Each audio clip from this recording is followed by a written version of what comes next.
നോമ്പുകാല തീർത്ഥാടനത്തിനായി കനകമല കുരിശുമുടിയിലേക്ക് ഒഴുകിയെത്തുന്ന ആയിരക്കണക്കിന് വിശ്വാസികൾക്ക് ആശ്വാസമായി അടിവാരത്ത് നേർച്ചക്കഞ്ഞിയും ചമ്മന്തിയും ഒരുങ്ങുന്നു. 50 ദിവസവും തുടർച്ചയായി നടത്തുന്ന ഈ സേവനം ഇടവക ജനങ്ങളുടെ ഒത്തൊരുമയുടെ പ്രതീകമായി മാറുകയാണ്. കനകമല കുരിശുമുടി കയറി തിരിച്ചെത്തുന്ന തീർത്ഥാടകർക്ക് ആശ്വാസമാണ് കഞ്ഞി വിതരണം. ഫുഡ് കൺവീനറുടെ നേതൃത്വത്തിൽ ഇടവകയിലെ 15 കുടുംബ യൂണിറ്റുകളും വിവിധ ഭക്തസംഘടനകളും ചേർന്നാണ് ഈ സ്നേഹവിരുന്ന് ഒരുക്കുന്നത്. ആഴ്ചയിൽ ഓരോ ദിവസവും ഓരോ യൂണിറ്റുകൾ എന്ന രീതിയിലാണ് സേവനം ക്രമീകരിച്ചിരിക്കുന്നത്. സർക്കാർ നിർദ്ദേശങ്ങൾ കർശനമായി പാലിച്ചുകൊണ്ടാണ് പാചകവും വിതരണവും. പാചകത്തിൽ ഏർപ്പെടുന്നവർക്കായി പ്രത്യേക ഹെൽത്ത് കാർഡുകളും മുൻകൂട്ടി ലഭ്യമാക്കിയിട്ടുണ്ട്. സാധാരണ ദിവസങ്ങളിൽ വൈകുന്നേരം 7 മണി മുതൽ 10 മണി വരെയും തിരക്കേറിയ വെള്ളി, ശനി, ഞായർ ദിവസങ്ങളിൽ രാത്രി 11 മണി വരെയും നേർച്ചക്കഞ്ഞി വിതരണം ചെയ്യും.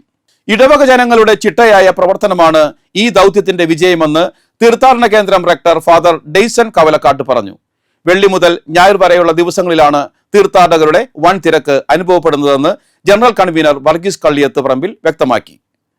തീർത്ഥാടകർക്കായി കൂടുതൽ അടിസ്ഥാന സൗകര്യങ്ങൾ ഒരുക്കിയിട്ടുണ്ടെന്ന് കൈക്കാരന്മാരായ ജോസ് വെട്ടുമണിക്കൽ, ജോസ് കറുകുറ്റിക്കാരൻ, പൗലോസ് ഗോപുരം, ജോജു ചുള്ളി എന്നിവരും ഭക്ഷണ വിതരണത്തിന് food convener Simon കറുകുറ്റിക്കാരൻ, PRO Shojan D വിധേയത്തിൽ എന്നിവരും നേതൃത്വം നൽകുന്നു. വളരെ വിപുലമായ ക്രമീകരണങ്ങളാണ് കനകമല ഇടവകങ്ങളിൽ സംഘടിപ്പിച്ചിട്ടുള്ളത്. ഈ കഴിഞ്ഞ ദിവസങ്ങളൊക്കെ തീർത്ഥാടകർക്ക് ഒരു അസൗകര്യം ഉണ്ടാകാത്ത രീതിയിൽ എല്ലാം നന്നായിട്ട് അവർ ക്രമീകരിച്ചിട്ടുണ്ട്. ഇവിടേക്ക് വരുന്ന എല്ലാവർക്കും വൈകിട്ട് 7 മണി മുതൽ നേർച്ചക്കഞ്ഞിയും ചമ്മന്തിയും കൊടുക്കുന്നുണ്ട്. ആയിരക്കണക്കിന് ആളുകളാണ് ദിവസം വരുന്നത്. വെള്ളി, ശനി, ഞായർ ദിവസങ്ങളിൽ ചിലപ്പോഴൊക്കെ 5000-ന് മുകളിലായിട്ട് ഈ ദിവസങ്ങളിൽ തന്നെ കടന്നു പോയിട്ടുണ്ട്. ഇനി വലിയ ആഴ്ചയിലേക്ക് പ്രവേശിക്കുമ്പോൾ അത് വെള്ളിയാഴ്ച ദിവസത്തെ നമ്മുടെ തീർത്ഥാടകരുടെ എണ്ണം 10,000-ന് മുകളിലേക്ക് മുൻകാലങ്ങളിൽ എത്തിയിട്ടുണ്ട്. അത് ഈ വർഷവും എത്തുമെന്നാണ് കരുതുന്നത്.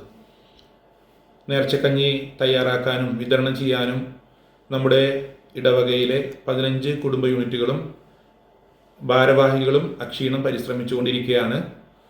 എല്ലാം ഭംഗിയായിട്ട് പോകുന്നു. ഒരിക്കൽ കൂടി എല്ലാവർക്കും നിങ്ങളുടെ പ്രാർത്ഥനയ്ക്കും സഹകരണത്തിനും നന്ദി പറയുന്നു.